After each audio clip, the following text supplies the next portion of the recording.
창조자 되시며 우리 영혼의 구원자 되시는 하나님 아버지, 지난 한 주간에도 불꽃 같은 눈동자로 우리 삶의 모든 것들을 지켜주시고 주의 선한 길로 인도하여 주심을 감사드립니다.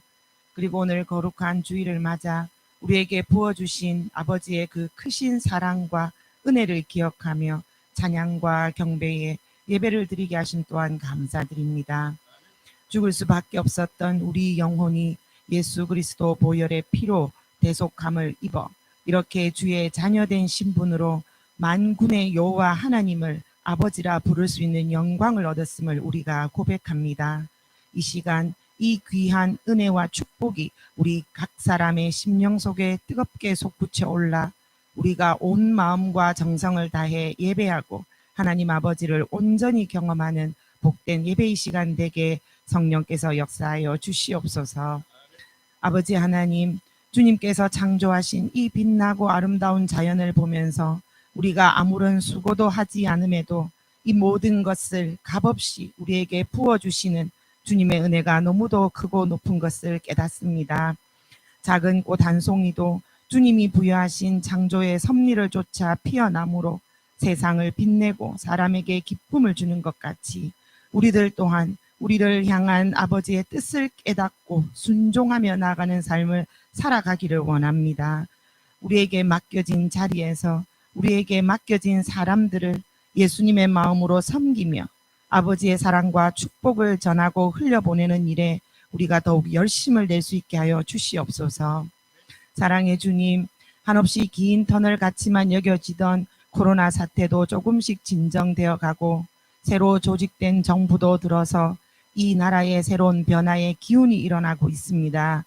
그러나 참된 변화의 소망은 우리의 생사화복을 주관하시는 하나님 아버지께로부터 나옴을 믿사오니 주님, 이전에도 주님의 사랑으로 지켜주셨던 이 나라, 이 민족을 더욱 굳건히 지켜주셔서 모두가 함께 행복과 기쁨을 누리며 살아가는 나라 되게 하여 주시옵소서. 위정자들에게 하나님의 정의와 공의를 깨달을 수 있는 지혜를 주시고 하나님을 두려워하고 국민을 사랑하는 마음을 주시어 많은 사람들이 꿈과 희망을 품고 살아가는 대한민국 되게 하여 주시옵소서. 또한 머지않아 있을 지방선거에서도 주님의 뜻에 합한 사람들이 선출되어 이 땅의 모든 영역에서 주의 말씀이 살아 역사하시고 펼쳐지는 것을 우리가 직접 보게 하여 주시옵기를 간절히 바라고 원하옵나이다. 주님 핏값으로 세우신 우리 대성교회를 축복하여 주시기를 간구드립니다. 예수 그리스도가 교회의 머리 되어 주심으로 말씀의 진리와 주님의 사랑만이 가득한 교회 되게 하시고 성령께서 뜨겁게 역사하시어 우리 성도들 모두 하나님을 인격적으로 만나고 각자의 삶에 살아 역사하시는 하나님을 경험하는 은혜를 누리게 하여 주시옵소서. 특별히 아버지께서 가장 기뻐하시는 영혼 구원의 사명을 우리 교회가 잘 감당해 나가기를 원합니다. 이를 위해 5월 한 달 영혼 구원을 위한 릴레이 중보 기도를 진행하고 있사오니 우리에게 천하보다 한 영혼을 소중히 여기시는 예수님의 마음으로 기도하게 하시고 하나님의 때에 놀랍도록 이루어지실 것을 기대하며 나아가는 굳센 믿음도 덧입혀 주시옵소서. 주님께서 귀하게 세우시고 지켜주시는 4개의 목장, 그 목장들이 주님 은혜 안에서 더욱 든든히 서가게 하심을 감사드립니다. 목장 예배를 통해 주님에 대한 간증이 지금보다 더 많이 일어나고 목원 한 사람 한 사람 다 축복의 통로로 더욱더 귀하게 쓰임받게 하여 주시옵시고 믿음 안에 한 식구로 더 사랑하면서 기도의 동력자로 사랑의 교제 나누는 귀한 목장들 되게 하여 주시옵소서. 또 기도로 물질로 우리 교회가 돕고 있는 선교사님들과 선교단체를 위해 기도합니다. 참으로 귀한 일에 순종하며 애쓰시는 그분들의 가정과 사역 위에 때마다 일마다 축복하여 주시고 그들을 통하여 죽어가던 영혼이 생명을 얻는 귀하고 귀한 은혜가 날마다 더하여 지게 하여 주시옵소서. 오늘 또 말씀으로 우리를 축복하실 홍석봉 목사님에게도 주님의 크신 능력 다하여 주시길 기도드립니다. 주님 주신 말씀을 두렵고 떨리는 마음으로 받아 성도들에게 전하실 때 성령의 도우시고 함께 하심으로 그 마음이 위로받고 평안을 누리게 하여 주시옵소서. 또한 그 말씀이 상하고 지친 우리의 심령에 힘이 되고 소망이 되어 주님 허락하신 이 땅을 늘 기뻐하고 감사하며 살아가는 우리 모두 되도록 역사하여 주시옵기를 간절히 바라고 원하옵나이다. 갖가지 처지와 사정으로 온라인 예배로 참여하는 믿음의 식구들에게도 똑같은 은혜와 축복으로 채워주시길 간구하오며 이 모든 말씀 우리 주 예수 그리스도 이름 받들어 감사하며 기도드리옵나이다. 아멘. 사무엘상 15장 10절 23절 시작. 주님께서 사무엘에게 말씀하셨다. 사울을 왕으로 세운 것이 후회된다. 그가 나에게서 등을 돌리고 나의 명령을 따르지 않는다. 그래서 사무엘은 괴로운 마음으로 밤새도록 주님께 부르짖었다. 사무엘은 사울을 만나려고 아침에 일찍 일어났다. 누군가가 사울이 갈멜로 가서 승전비를 세우고 나서 거기에서 떠나 계속 행진하여 길갈로 내려갔다가 전주었다. 사무엘이 사울이 있는 곳에 이르니 사울이 그를 보고 인사를 하여 말하였다. 주님께서는 주님 복을 받으시기 바랍니다. 나는 주님의 명령대로 다 하였습니다. 그러자 사무엘이 물었다.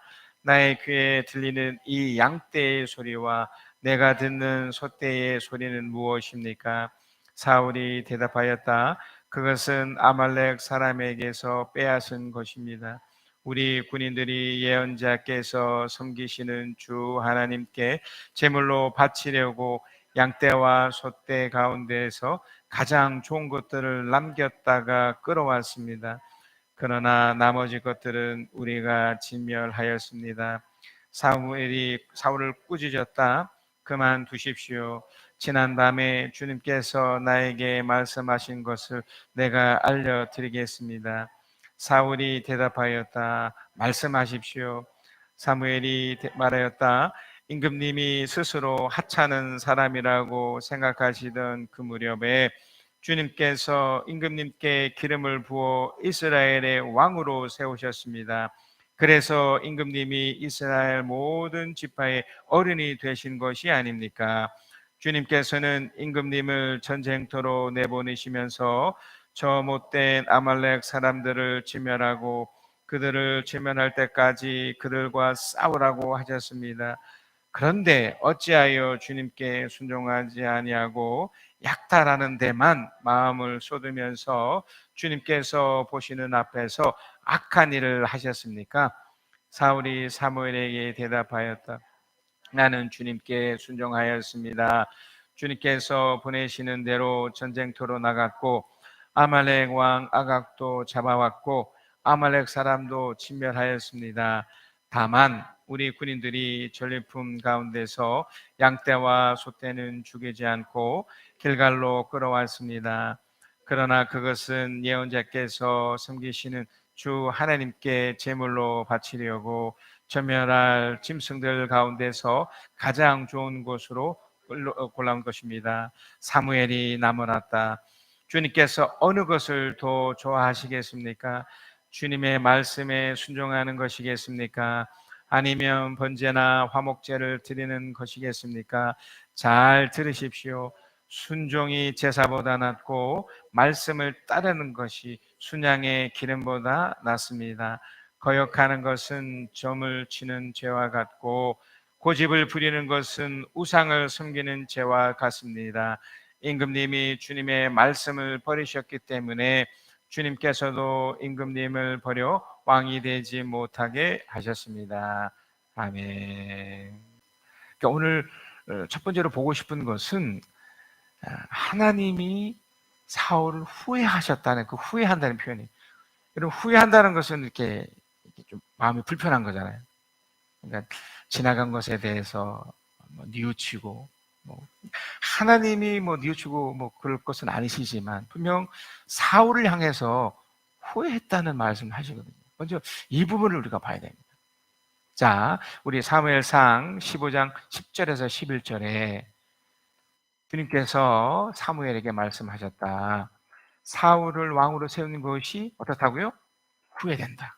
그가 나에게서 등을 돌리고 나의 명령을 따르지 않는다. 그래서 사무엘은 괴로운 마음으로 밤새 주님께 부르셨다. 그가 나에게서 등을 돌리고 나의 명령을 따르지 않았기 때문에 후회하셨다고 그랬어요. 자, 그러면 여기서 먼저 우리가 이제 이해하셔야 될 게 뭐냐면, 그러면 하나님이 후회하실 수 있어? 자, 이게 이렇게 이해할 수 있거든요. 하나님은 전지전능하잖아요. 그리고 하나님은 눈에 보이지 않지만 분명 우리의 미래나 모든 것을 다 결정하시고 펼치신다면, 그러면 사울이 이렇게 자신에게 등을 돌리고 나의 명령을 따르지 않는, 그러니까 주님의 명령을 따르지 않은 것을 모르셨을까? 아니, 그러면 안다면 구태여 왜 사울을 세웠을까? 여러분 계속 이제 생각을 하셔야 돼요. 이제 제가 이제 두 번째 질문을 할 때 우리 자신에게 이것을 적용을 해야 되기 때문에 그렇습니다. 사무엘이 이전에 그 사울이 잘못하고 문제가 있었을 때 사무엘이 했던 말이 있습니다. 우리 사무엘상 13장 11절에 보면 사무엘이 꾸짖었다. 임금님이 어찌하여 이런 일을 하셨습니까? 사울이 대답하였다. 백성은 나에게서 떠나 흩어지고 제사장께서는 약속한 날짜에 오시지 않고 부제산의 믹스마에 모여들고 있었습니다. 여러분 이 내용 아시죠? 13장이 그 내용이죠. 벌새의 시력이 쳐들어오자 사울의 마음은 어땠죠? 불안했죠. 두려웠죠. 자, 이런 것들 때문에 어떻게 보면 하나님처럼 되고 싶은, 또 하나님처럼 뭔가 이걸 해결하고 싶은 욕구가 하나님을 기다리는 것보다 더 컸던 거죠. 그래서 사람들을 모으고 또 그래서 블레셋 사람과 싸우려고 했던 것이 이 사울 왕이었습니다. 그런데 이 모습을 향해 사무엘도 그랬고, 사무엘도 꾸짖잖아요. 그리고 하나님이 이 모습이 후회된다는 거죠. 그러니까 주님이 지금 이 사울 향해서 후회한다는 이 표현을 통해서 우리 몇 가지 것을 이렇게 아셔야 됩니다. 제가 조금 전에 어떤 말씀을 드렸냐면, 하나님이 전지전능하다면 사울의 이런 모습까지 왜 몰랐겠느냐 이 말입니다. 우리 인생을 다 아시고 심지어 결정까지 하신다면 구태여 사울을 왕으로 설 필요도 없었을 거예요. 이런 모습이 있다면. 그렇지 않을까요? 여러분 회사에 만약에 내가 리더인데 와서 함께 일을 할 때 여러 가지를 뭐 보잖아요. 면접할 때도 보고. 근데 그 사람이 이 일을 잘 해내지 못할 것이라고 한다면 뽑을 수 있을까요? 뽑을 수 없다는 거죠. 또 함께 일할 수 없죠. 일을 함께 못 한다는데 어떻게 일을 하겠습니까? 그리고 그렇게 보여진다는데 어떻게 하겠습니까? 자, 그런데 하나님은 분명히 아셨음에도 후회한다는 말 쓴 거예요. 후회한다. 우리가 이 부분을 이해를 못하면 이제 이 이후에 나타나는 우리 자신에게 적용했을 때도 우리도 그러면 하나님이 나를 후회할 수 있을까? 이렇게 될 수 있죠. 하나님은 우리를, 그러니까 사울부터 말씀드리면 사울을 세우셨습니다. 그죠? 세우신 후에 사울을 통해서 뭔가를 진행하려고 하셨어요. 그래서 하나님이 사울과 했던 약속 중에 두 가지 약속이 있어요. 하나는 네가 내 말에 순종하면 이렇게 해줄 거야. 또 한 가지는 네가 만약 불순종하면 또 이렇게 해줄 거야. 이런 게 있었어요. 그래서 우리가 조금 전에 읽었던 13장 11절에도 사무엘이 꾸짖었던 것은 바로 그 부분이었습니다. 바로 네가 나를 떠났기 때문에. 그러니까 순종과 불순종이라는 것을 딱 두겨놓고 네가 따르면 또 따르지 않으면. 자, 이걸 뭘 말을 하느냐면 하나님은 분명히 우리의 사울의 모든 것을 결정하실 수 있지만 아주 중요한 한 가지만큼은 건들지 않았어요. 그게 뭘까요? 의지랍니다. 의지.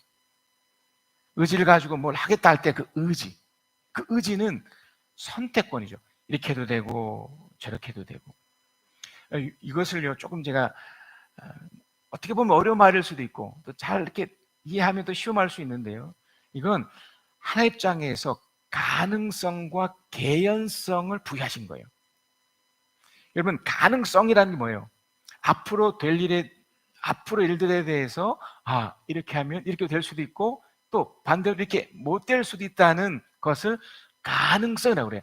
이것이 뭔가 가능하겠다. 이건 확신보다는 이렇게 하면 되지 않을까? 뭐죠? 좀 기대 같은 거죠. 여러분, 개연성이라는 말이 이런 겁니다. 이렇게 확신하진 않지만 또 충분히 그럴 수 있다. 또 그렇게 또 될 거다.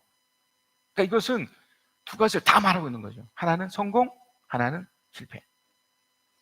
하나님이 비록 사울을 향해서 어떤 결정권자로 뭔가를 진행해 두셨지만 진행하는 과정에서 그 상황에 내가 무엇을 할 수 있도록 하신 건가요? 사울이 선택할 수 있도록. 하나는 이것을 또는 저것을. 그러니까 하나님이 후회한다는 이 표현은 결국 하나님이 이 사울을 택한 것에 대해서 사울이 진행하는 것의 이 모습, 전체 모습을 향해서 그가 후회하셨다는 것이 결코 아니고 그 뭔가요? 그의 결정 때문에 후회하셨다는 거예요. 이게 굉장히 중요합니다. 하나님은 사울 향해 가능성과 개연성을 다 보셨습니다. 그래서 그러니까 순종하면 또 불순종하면 근데 그가 뭘 선택을 한 거죠? 그 가능성과 개연성 중에 뭘요? 불순종을 선택한 거죠. 이 불순종마저 만약에 하나님이 개입하시면 그럼 사울은 더 이상 사람이 아니죠. 로봇인 거죠. 매우 중요합니다. 그렇기 때문에 우리는 이 부분을 이해를 하셔야 돼요. 하나님은 모든 것을 다 아시고 심지어 악인들이 지옥에 갈 것까지도 다 아시죠? 그러나 그 과정 속에 어떻게 보면 선택할 수 있는 그 상황 속에 그가 이것을 선택하시든 그 사람이 이걸 선택하든 저걸 선택하든 그 의지만큼은 지켜보고 있었어요. 자, 그러면 우리에게 한번 적용해 보십시오. 우리에게 하나님이 그러면 나를 향해도 후회하실 수 있을까요? 제가 이미 사울을 통해서 하나의 중요한 전제를 말씀을 드렸죠. 하나님은 우리의 모든 과정 자체를 부정하지 않습니다. 그분은 생사화복과 우리 좀 전에 곽규수 권사님께서 대표기도 하셨던 것처럼 모든 것을 분명 흥망성쇠뿐만 아니라 다 결정하신 분이시지만 하나님 입장에서 그 상황마다 그 선택할 수 있도록 그러니까 의지하도록 놔두 놓으셨던 그분을 봤었을 때 내가 무엇을 선택하냐에 따라서 하나님은 후회하실 수도 있고 또 반대로 기뻐하실 수도 있죠. 그러니까 하나님 믿는 우리가 중간에 사울처럼 하나님 입장에서 이렇게 후회할 만한 모습이 설 수 있어요. 자, 문제는 이걸 너무 극단적으로 몰고 가시면 안 돼요. 사울이 아마 지옥에 갔을 것이다. 왜? 하나님 불순종했기 때문에. 이런 식으로 몰고 가면 안 돼요. 이건 철저하게 그 사람에게 관련된 부분이지. 자, 그래서 먼저 우리는 하나님에 대해서 이 부분을 반드시 이해해야 됩니다. 우리 사무엘상 2장 6절에 나타나던 바로 그 한나의 그 기도죠. 우리 한번 같이 읽어볼까요? 시작. 주님은 사람을 죽이기도 하시고 살리기도 하시며 수월로 내려가기도 하시고 거기에서 다시 올라오게도 하신다. 분명한 진리죠. 한나는 이걸 살면서 알고 깨달았기 때문에 사무엘이라는 아들을 결국 얻어낸 것이잖아요. 자, 근데 계속해서 말씀드리듯이 사울은 이 하나님에 대해서 그 결정 앞에 그 상황에 따른 내 선택을 헷갈려 했던 거예요. 그 과정에서 우리는 너무 극단적으로 몰고 가는 이것을 보면서 이 사울을 또는 내 자신을 보면서 내가 그러면 잘못을 했단 말이에요. 그러니까 불수적으로 선택을 했단 말이에요. 그러면 아이고, 그러면 나는 이제 어떻게 보면 죄를 이렇게 발생시켰기 때문에 나는 또 지옥 가는가 보다, 나는 아닌가 보다. 우리는 늘 이런 것에서 이렇게 혼란해 하거든요. 사울도 마찬가지였을 거예요. 그가 이런 일이 있고 나서 무려 42년 동안 왕으로서 삶을 살거든요. 그렇다면 끊임없이 그 상황에서 그 선택을 했을 거란 말이에요. 때로는 성공적인 하나님의 말씀에 따르는 것도 선택했을 거고, 또 반대로 이렇게 하나님의 후회될 만한 것을 또 선택했을 거고. 자, 그 과정에서 우리는 그걸 바라보면서 이해해야 되는 게 있습니다. 사울의 경우를 극단적으로 보지 않는 거죠. 또 나의 경우도 이렇게 되었을 때 너무 극단적으로 보지 않아야 될 게 이것 때문에 그래요. 자, 우리 사도행전 1장 6절 7절이에요. 사도들이 한 자리에 모였을 때 예수께서 여쭈었다. 주님께서 이스라엘에게서 나라를 되찾아 주실 때가 바로 지금입니까? 예수께서 그들에게 말씀하셨다. 때나 시기는 아버지께서 아버지 권한으로 정하신 것이니 너희가 알 바 아니다. 여러분, 이 내용도 매우 중요합니다. 우리는 너무나 쉽게 이 구원의 능력을 이런 식으로, 그러니까 우리가 좀 힘들고 어렵고 또 스스로가 아까 말씀드렸듯이 우리 마음이 불편하거나 감정이 좀 이렇게 다운돼 있었을 때는 하나님이 마치 나를 어떻게 하는 것처럼 여기고, 반대로 막 기쁘고 막 즐거우면 진짜 나는 구원받은 사람이구나, 이런 것이 자꾸 이렇게 반복이 되어 가거든요. 그런데 이렇게 진행하다가 좋을 때는 참 좋은데 이렇게 낙담되었을 때의 문제예요.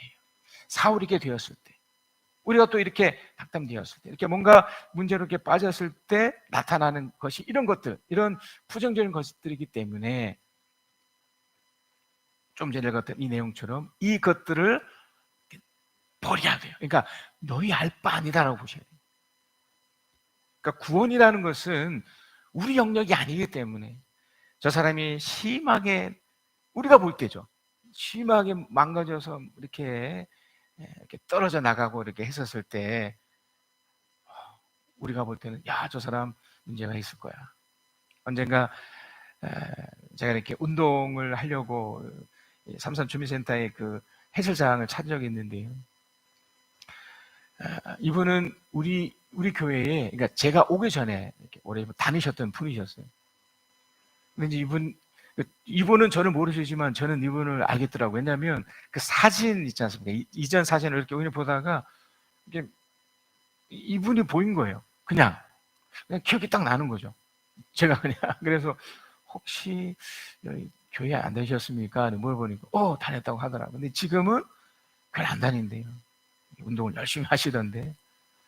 그러면서 이제 며칠 지나고 나서 이제 제가 이제 저를 밝혔죠. 이 교회 목사입니다. 그랬더니 쭈뼛쭈뼛 하시더라고요. 그러면서 이제 자신의 얘기를 얼핏 이제 얘기를 하시는데, 긴 얘기는 아니었지만 아마 이제 목사님들 상처를 좀 받으셨던 얘기를 좀 꺼내 놓으시더라고요. 그러면서 이렇게 이런저차로 이제 안 다닙니다. 그때 제가 들었던 마음은 좀 그런 상처가 있으셨지만 그래도 신앙생활을 좀 하시면 어떻겠는가. 뭐 대놓고 말씀을 못 드렸지만 그 이후부터는 뭐 더 대면대면 했지만, 그러면서 제 마음속엔 그러면 이 사람은 이제 교회를 다니지 않으니까, 신앙생활 떨어졌으니까, 하지 않으니까 이 문제가 있구나 라고 생각할 수 있죠. 근데 좀 전에 우리 사도행전 1장 주신 말씀처럼 이건 구원의 만큼 우리 영역이 아니라는 거예요. 그분이 어떻게 이제 신앙생활이 펼쳐지든 간에 그건 이제 그분의 문제죠. 자, 여기서 중요한 게 뭐냐면 나는 이 모습을 보면서 타산지로 삼아야 되죠. 나도 이분처럼 어떤 상처를 받으면, 또 어떤 영향을 받으면 나도 이렇게 넘어질 수 있구나까지 생각하시면 돼요. 이걸 가지고 저 사람은 아니야, 저 사람은 이렇게까지 생각할 필요가 없고요. 또 사울도 마찬가지입니다. 그분 우리가 알 바 아닌 거예요. 우리는 무조건 이걸 통해서 타산지로 삼으면 이것으로 됩니다. 아셨죠? 자, 그렇다면 하나님은 왜 사울을 후회하셨을까요? 이 중요하겠죠. 왜?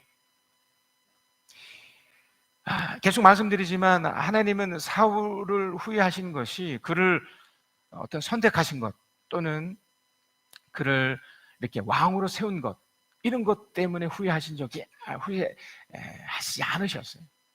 그가 후회하신 것은 그가 어떤 선택함에 있어서 어떤 상황에 따라 선택함에 있어서 이것을 향해 우리는 계속 어떻게 보여야 된다고? 타산지석으로. 이것 때문에 구원의 영역까지 넘어가서는 안 돼요. 그가 무언가가 있었기 때문에 그게 후회하신 그 상황에 선택을 못했기 때문에. 사울은 어떤 우리 사람을 대표하는 사람이에요. 그는 왕이 됐잖아요. 근데 하나님이 원하는 왕이 아니었고 우리가 익숙한 그러니까 세상의 왕이 된 거죠. 세상의 왕이 가지고 있는 가장 큰 특징이 뭐냐면 이 권력에 대한 의지예요. 아까 말씀 의지가 뭐라고 그랬죠? 선택을 그랬죠. 그러니까 권력을 더 유지하고 더 가지고 싶어하는 욕구예요.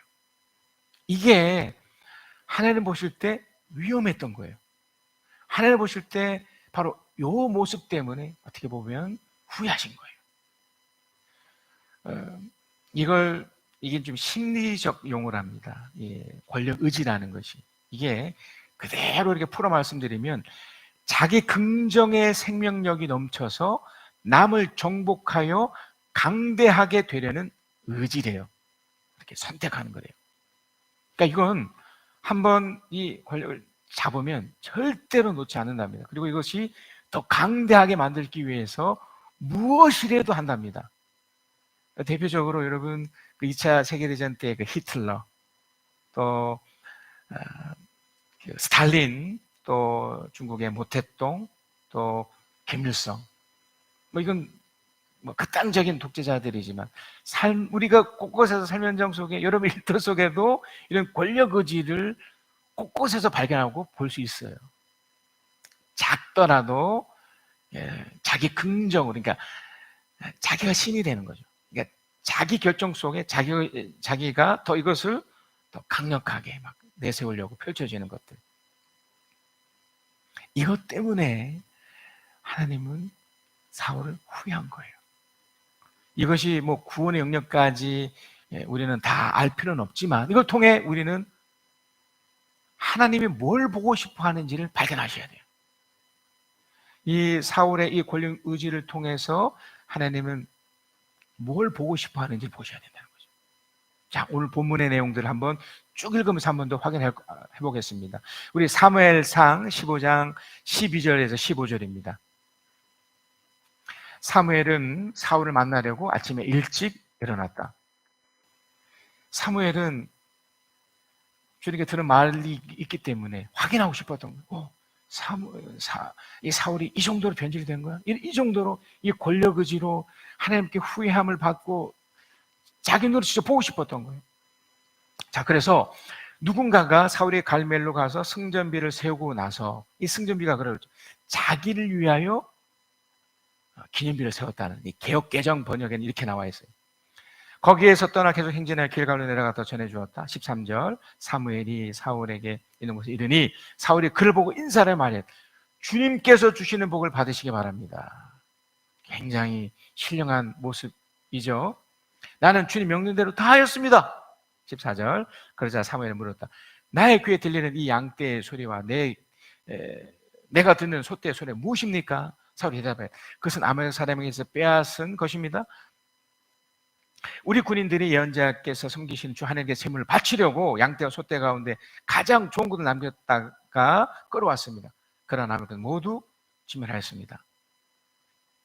여러분 뭔가 조금 이상하지만 사울 나름대로의 확신에 찬 말을 하고 있죠. 지금 사무엘은 뭘 확인하고 싶은 건가요? 사무엘은 지금 하나님을 향한 이 사울의 뭘 본 거죠? 권력의지를 본 거예요. 자, 계속해서 사무엘상 15장 16, 17절. 사무엘이 사울을 꾸짖었다. 그만두십시오. 지난밤에 주님께서 나에게 말씀하시길 내가 알려드리겠습니다. 사울이 대답하였다. 말씀하십시오. 사무엘이 말했다. 임금님이 스스로를 하찮은 사람이라고 생각하시는 그 무렵에 주님께서 임금님께 기름을 부어 이스라엘 왕으로 세우셨습니다. 그래서 임금님이 이스라엘 모든 집안 어린이 되신 것이 아닙니까? 이때는 권력 의지가 없었겠죠. 좀 순수했고 또 마찬가지로 하나님이 이때 후회가 있으셨을까요? 후회 없으셨죠. 당연히 행복했고 좋았죠. 자, 그런데 시간이 지나면서 지금 하나님의 문제일까요? 사울의 문제일까요? 사울이 지금 점점 더 그 상황에 따라 두 가지 선택 중에 뭘 선택하고 있나요? 자기 자신을 선택한 거예요. 세상에서 흔히 말하는 우리에게 너무 익숙한 바로 이걸 선택하고 싶은 거예요. 이 권력을 더 가지고 싶은 이 탐욕, 이 욕구를 계속. 자, 그래서 18절 사무엘상 15장 18절 주님께서 임금님을 전쟁터로 보내시면서 저 못된 아말렉 사람들을 진멸하고 그들 진멸될까지 그를 싸우라고 하셨습니다. 이게 그 상황에 대한 조건이에요. 그러니까 선택권을 준 거예요. 이걸 네가 이렇게 해도 되고 이렇게 하지 않아도 되는 거예요. 딱 선택권을 준 거예요. 근데 이걸 어떻게 보면 하면 되는 거죠. 자, 그런데 19절 그런데 어찌하여 보세요. 주님께 뭐라고 말하죠? 순종하지 아니하고 19절 순종하지 아니하고 뭐에만? 약탈하는 데만 마음을 쏟아. 이게 바로 권력이지. 약탈하는 데만. 이때는 하나님을 보지 않은 거죠. 약탈하는 데만 쏟으면서 주님께서 보시는 앞에서 이걸 뭐라고 그럽니까? 악한 일이라고 하셨어요. 여러분, 세상에서는 이게 악한 일이 아니에요. 당연한 거죠. 우리가 익숙한 모든 그 상황 속에 다 들어가 보세요. 하나님 없는 곳에서 늘 하는 말은 네가 최고고 네가 대단하기 때문에 네가 이겨야 돼. 이게 무조건. 학교에서도 사회에서도 일터에서도 돈을 벌기 위해서는 저 사람을 이겨야 돈을 버는 구조잖아요. 그러니까 뭐 이게 맞는 거죠, 세상에서는. 근데 하나님은 이걸 향해 악한 이라고 하셨어요. 그러자 사울이 이렇게 답변을 합니다. 우리 15장 20절 21절 사울이 사무엘에게 대답하였다. 나는 주님께 뭘 했다고 그럽니까? 순종하였습니다. 이게 뭐예요? 하나님은 하나님인데 자기 입장에 이거 순종했다고 그래요. 순종했습니다. 주님께서 보내시는 대로 전쟁터로 나갔고 아말렉 왕 아각도 잡아왔고 아말렉 사람 다 진멸했습니다. 21절 다만 우리 군인들이 절병 가운데 양떼와 소떼는 죽이지 않고 길갈로 끌어왔습니다. 그러나 그것은 예언자에게 섬기신 주 하나님께 제물을 바치려고 진멸할 짐들 가운데서 가장 좋은 것으로 골라온 것입니다. 어떠세요, 여러분? 이 말씀을 이제 읽고 우리 이제 사울이 되었다고 생각했을 때, 아니면 여러분 스스로 그렇다고 생각하셨을 때, 이게 진심이었을까요? 어떤 분이 전에 저 이런 얘기를 하더라고요. 목사님, 저는 매주마다 그 로또 복권을 이렇게 해요. 삽니다. 저한테 그러더라고요. 목사님, 이 로또 복권을 딱 하면 정말 예를 들어서 내가 1억을 타면 그 중에 딱 11조 1,000만 원을 그에 헌금을 할 거고요. 또 이제 목사님 쓰시라고 또 그 중에 또 10분을 또 목사님한테 드릴 거고요. 이런 얘기를 하더라고요. 저는 고마워서 그렇게 되면 참 좋겠네요. 근데 정말 그분이 그렇게 하셨을까요? 실제로 제가 섬겼던 그 교회, 이전에 섬겼던 교회에 정말 로또 복권이 탔어요. 됐어요. 근데 뭐 헌금도 하셨다고 얘기를 들었는데 이게 좀 사단이 났거든요.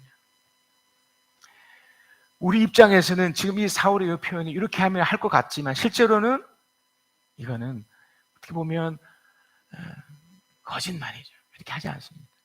왜냐하면 자신의 권력 때문에 어떻게 보면 신앙을 이용하는 거거든요. 이 모습 때문에 하나님은 바로 사무엘상 15장 22절, 23절 말씀하십니다. 자, 우리 22절 한번 같이 읽겠습니다. 시작. 사무엘이 나무랐다. 주님께서 어느 것을 더 좋아하시겠습니까? 주님의 말씀에 순종하는 것이겠습니까? 아니면 번제나 화목제를 드리는 것이겠습니까? 잘 들으십시오. 순종이 제사보다 낫고 말씀을 따르는 것이 순양의 기름보다 낫습니다. 자, 우리가 저번 주에도 계속 보았지만 이 순종이라는 것을 여러분 마치 하지 못하는 것을 억지로 끌려가면서 하듯 나는 것이라고 이해하시면 안 돼요. 지금 이 아말렉이 어떤 존재예요? 비록 그 사울 시대는 그 위협한 존재가 아니었지만 그 출애굽 그때부터 이 아말렉은 그냥 놔두면 반드시 위협적이고 망가지게 만드는 아주 무시무시한 존재예요. 우리가 이 세상을 살아가면서 정말 아말렉과 같은 삶의 현장 속에 있는 거거든요. 너무 익숙해서 우리가 또 망각한 채 살고 있지만 보세요. 이 돈이라는 것도 움켜쥐면 움켜쥐을수록 이게 내 것이 되는 것처럼 여기시면 그렇던가요? 막 모으고 막 이렇게 하면 다 내 것 같지만 뭐 저도 경험하고 뭐 다 느끼시겠지만 어느덧 뭐 이렇게 빠져나가고 저렇게 빠져나가고 뭐 알지 못하는 곳에서 이렇게 되는 것은 경험하시지 않습니까? 뭔가 우리는 잡으면 되고 뭔가 그러니까 하나님 없이도 이것이 가능하다고 생각한 이 자체가 위험한 거예요. 아말렉은 그걸 말하는 모든 것이거든요. 지금은 특별한 위협이 없으니까 내가 지금 건강하고 내가 괜찮고 아무 문제가 없다고 여기니까 오케이. 하지만 막상 닥쳐보세요. 그렇기 때문에 이걸 이겨야 돼. 이기기 위해서 무엇이 필요한가요? 하나님의 도움이 필요한 겁니다. 하나님의 도움. 이걸 순종이라는 것을 표현한 거예요. 그러니까 이렇게 순종을 하지 않으면 바로 23절이 되는 겁니다. 거역하는 것은 점을 치는 죄와 같고 고집을 부리는 것을 우선 숨기는 죄와 같습니다. 거역한다는 게 뭐예요? 그러니까 하나님을 이렇게 순종하지 않는다는 건 이거를 점치는 거라고 여긴 거죠. 여러분 혹시 뭐 토종 비교라는 걸 해본 적 있으시죠? 뭐 재미삼아 뭐 어떻습니까? 하는데 근데 그거에 목숨 거는 사람들이 있어요. 내 인생을 거기에 거는 사람이 있다는 거예요. 점친다는 게 뭐예요? 내가 이렇게 될지 저렇게 될지 모르지만 뭐 하나님은 빼놓고 이렇게 하면 되겠네. 점쟁이나 그런 곳에서 얘기를 해주잖아요. 당신은 5월달에 이렇게 될 겁니다. 당신은 10월달에 이렇게 될 겁니다. 이걸 그 믿으면서 살잖아요. 그게 뭡니까? 하나님을 거역하는 거라고 그러잖아요. 그러니까 이것을 그냥 무방비채로 그럴 수 있지 뭐 그래도 되지 라고 할 때마다 우리는 이런 오류에 빠지는 거죠. 또 하나가 뭐라고 그랬습니까? 우상을 섬기는 거. 내 마음을 빼앗기는 그 모든 것을 바로 고집 부리는 거죠. 에이, 이미 말씀드렸듯이 권력이라는 것은 내가 뭔가 가지고 있는 것은 절대로 놓으려고 하지 않아요. 그러나 그걸 놔야 되는 거예요. 왜요? 하나님이 도울 수 있게 하기 위해서입니다. 결국 여러분, 하나님이 우리를 인도해 가십니다.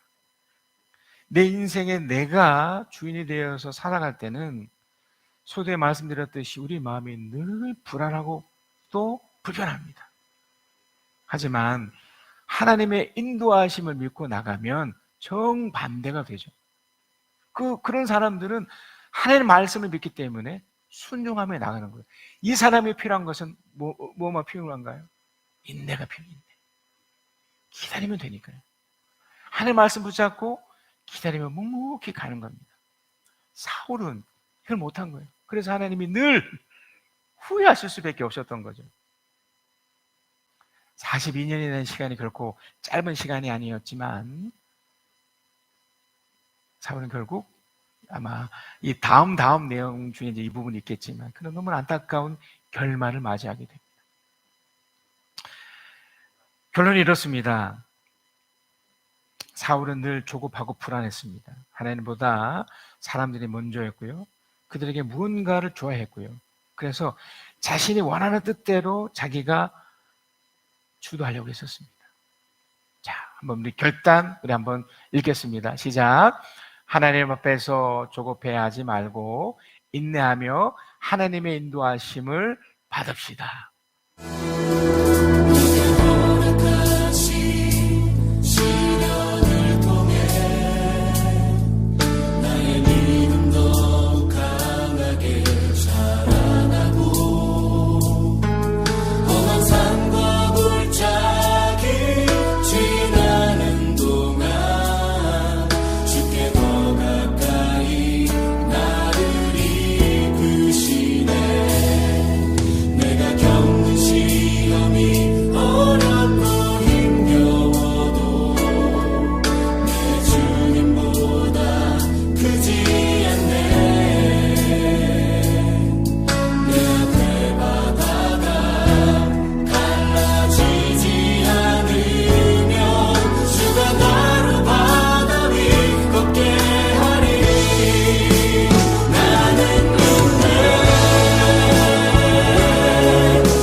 하나님, 우리 연약함이 있어서 때로는 사울처럼 하나님의 후회가 될 만한 또 그런 모습으로 우리가 살아가고 있는지 오늘 그 말씀을 통해 다시 점검케 해주셔서 감사합니다. 하나님 이미 우리를 향한 놀라운 계획 속에 이렇게 되어져 가고 있는데 그 상황마다 우리는 하나님의 뜻을 붙잡고 또 하나님을 의지하며 하나님의 인도하심 받아 묵묵히 살아가도록 축복하여 주시옵소서. 여기 오신 귀한 하나님의 사람들 늘 주님으로 인한 그런 위로와 기쁨을 그 마음에 담아 돌아가게 해주시고 또한 그걸 통해서 삶을 살면서 바른 선택을 한 주님께 순종하며 살아가는 위대한 주의 종들이 되도록 이끌어 주시옵소서. 지금은 우리 주 예수 그리스도의 은혜와 아버지 하나님을 크신 사랑하심과 우리 주 성령 하나님의 위로하심 교통하심 함께 하심 주의 말씀을 듣고 깨닫고 그 말씀대로 살겠노라 다짐하고 또 그 말씀대로 살아가는 하나님의 사람들 위해 전 영혼까지 함께 계실지어다. 아멘.